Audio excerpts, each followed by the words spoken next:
Alright, what's going on, FishAholics? Welcome back to another video, or if you're new to the channel, my name is Rich, so welcome. And today, the sun is finally out. It's been like 5 or 6 days since I've seen or felt the sun. So it's nice out actually too. It's supposed to get up to like 55, 60 degrees. So we're gonna hit the water and try and get on some open water. And you know, the thing is all the lakes still up here in North Jersey are locked up with ice, so our best bet is to probably hit the river. I'm super pumped for today. It's been so long that I haven't been able to fish outside without like my big heavy jacket. Today we're just going out with a sweater and grab myself a mint. I love these mints.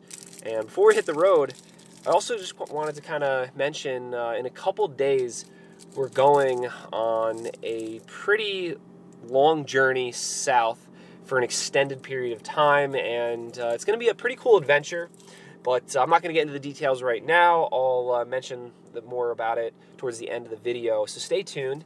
And also, if you guys could check out some of the FishAholic merch, I'll link that down in the description. That'll help support that journey and as well as just help the channel. But anyway, enough talking.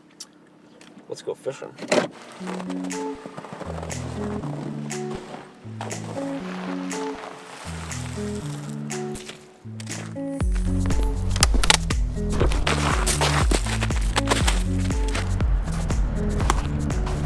Alright, so we're going to start off with a little Rapala shad wrap.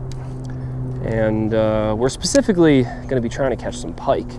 You know, that's like the main big predator in this river. And it looks good here, a lot of structure. Oh my gosh, monster pike following it. First cast, are you kidding me? Oh my gosh, that was ridiculous. Had to be at least 30 plus inches. That was awesome. Oh, he's following it again, or it's another one.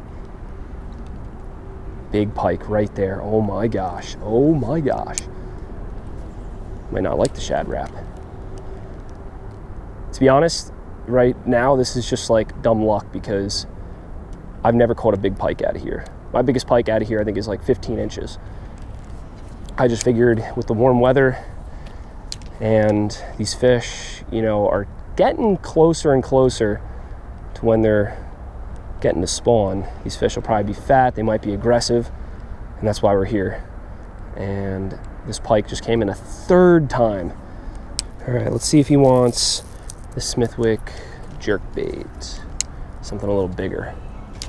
Suspends also.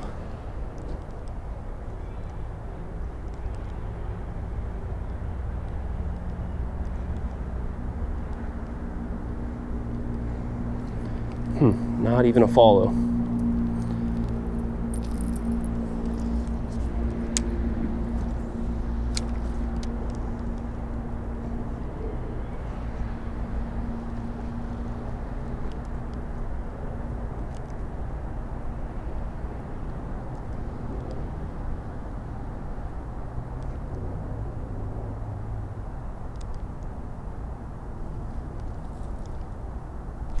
Oh my gosh, just missed him.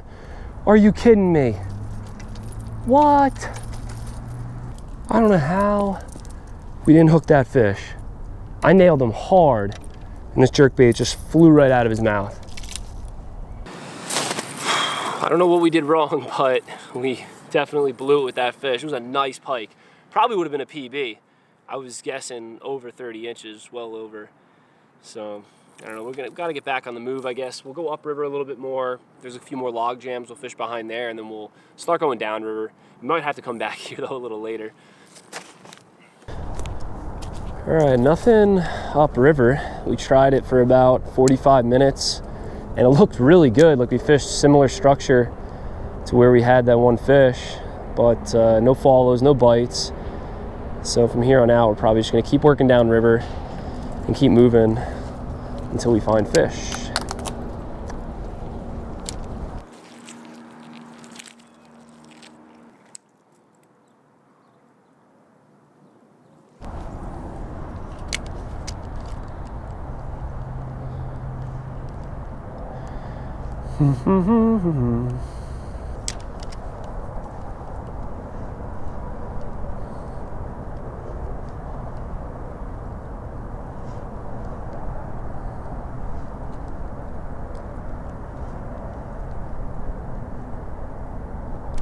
There's one.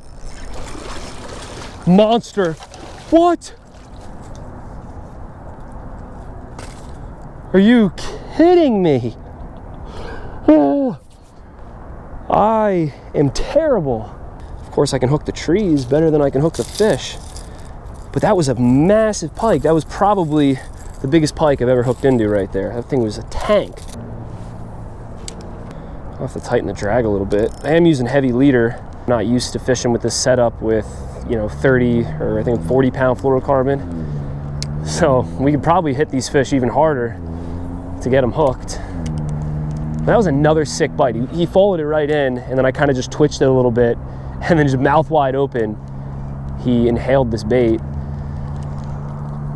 And again, you know, 3 razor sharp treble hooks on there, and I guess none of them penetrated that fish.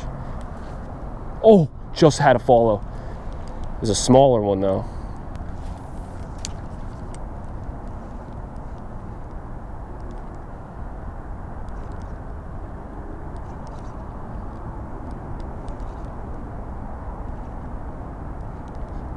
There he is. There we go.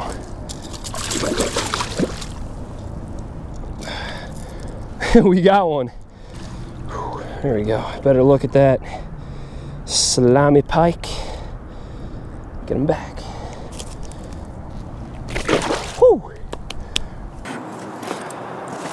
All right, so pretty sick. We got one.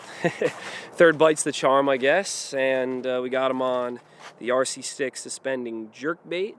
And I think these fish are liking the jerk baits because, you know, the water's cold, it's winter, but they're still pretty aggressive, but they're liking that jerk pause.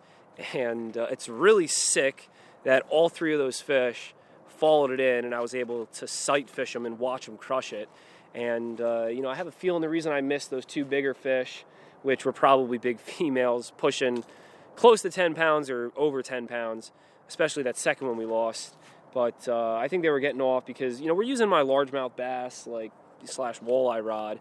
And usually I'm fishing with like 8 to 12 pound leader. But today I'm fishing with 30 pound leader.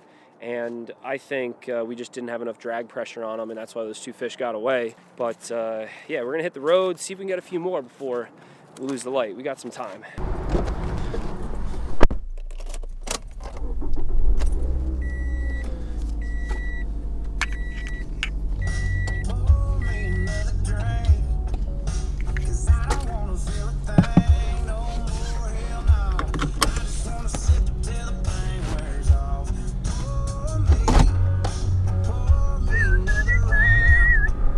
Let's get them.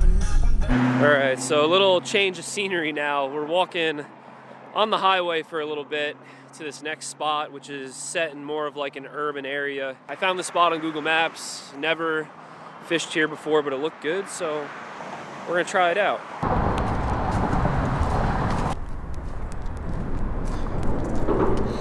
All right, a real small spot here. It's kind of just like a feeder creek that flows into the main river.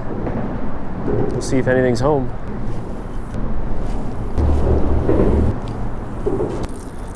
All right, with nothing on the RC stick, so we're switching back to the Smithwick. Try this real quick. Looks good over there. Oh, we got a follower.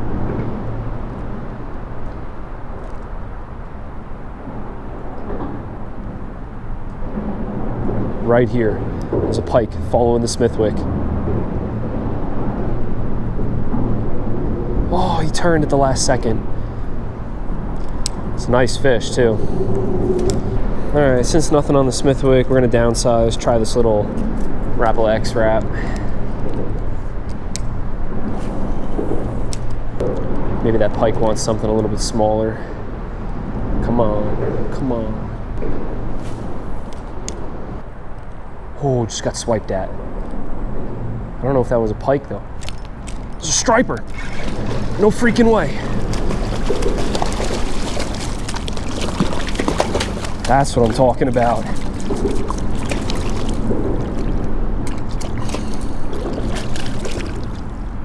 Whew.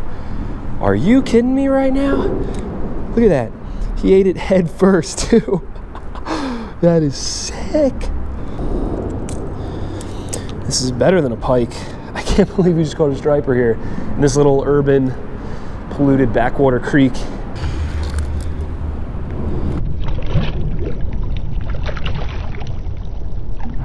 All right, so that was pretty sweet. First time here, and we did see a pike. Didn't get him, but surprisingly we threw back in there with the small little X-Wrap, and we caught a striper. So personally, that's even better than a pike. Maybe we got to fish this, well, I was going to say we should fish this river more, but we're leaving. So let me get back to the car, and then we're going to head on home, and I'll kind of explain this trip that we're going to be going on.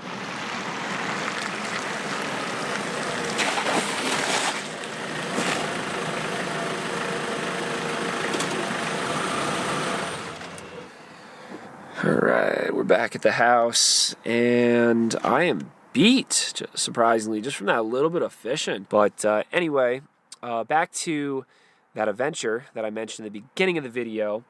Basically, what we're doing in a couple of days is we're packing up the RAV, and we're heading south, and we're driving to Florida. And you guys are probably thinking like, oh, well, like big whoop, you're driving to Florida.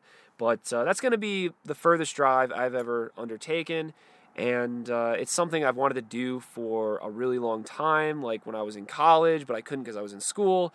And then last year was my first year out of college, but I didn't do it because I had my old 99 Chevy Blazer. So I wanted to be able to do it and actually make it back. So now that we have my current 2016 RAV4 and I have the time, I feel like we can make this happen. Drive down to Florida and make it back. It's going to be an adventure in itself just to get there, and that's because I'm going to try and stay and live down there for like a minimum month and a half to maybe 3 months. Get a job, fish, film, and really live is what I want to do. And it's something I've wanted to do for a while because I thought to myself recently, like over the last few years, I grew up in the Northeast, in Jersey, lived in Rhode Island for college, lived in Montauk for the last, 5 or so seasons.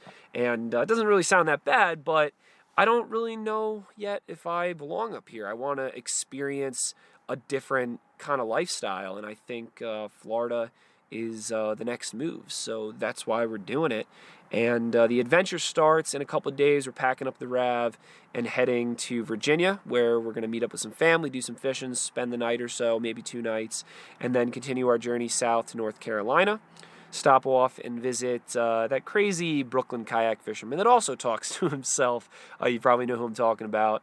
And we're going to be there for like 2, 3, maybe 4 days, depending on how the fishing is, and then continue our way to Atlanta, Georgia, which is ironic because I was just there last month, but we're going back because a subscriber who viewed one of my last Georgia videos hit me up and wanted me to come back, or was wondering if I was ever going to come back, and we were going to fish Lake Lanier. So that's a box I've been wanting to check for a while. And then after Atlanta, we're continuing south to Stuart, Florida, where I'm meeting up with my Montauk captain, Captain Dave Colas. So I hope you guys are ready for a change up a little bit. I don't really know where it's going to go or how it's going to go, but we're taking the chance because I don't want to blink and look back and 5 or 10 years of my life have gone by and I still haven't done it. So I want to be able to look back and say, I did that. So anyway, I hope you enjoyed this video. Subscribe if you haven't already. And like always, never forget, live to fish, fish to live, and I'll see you guys in the next one.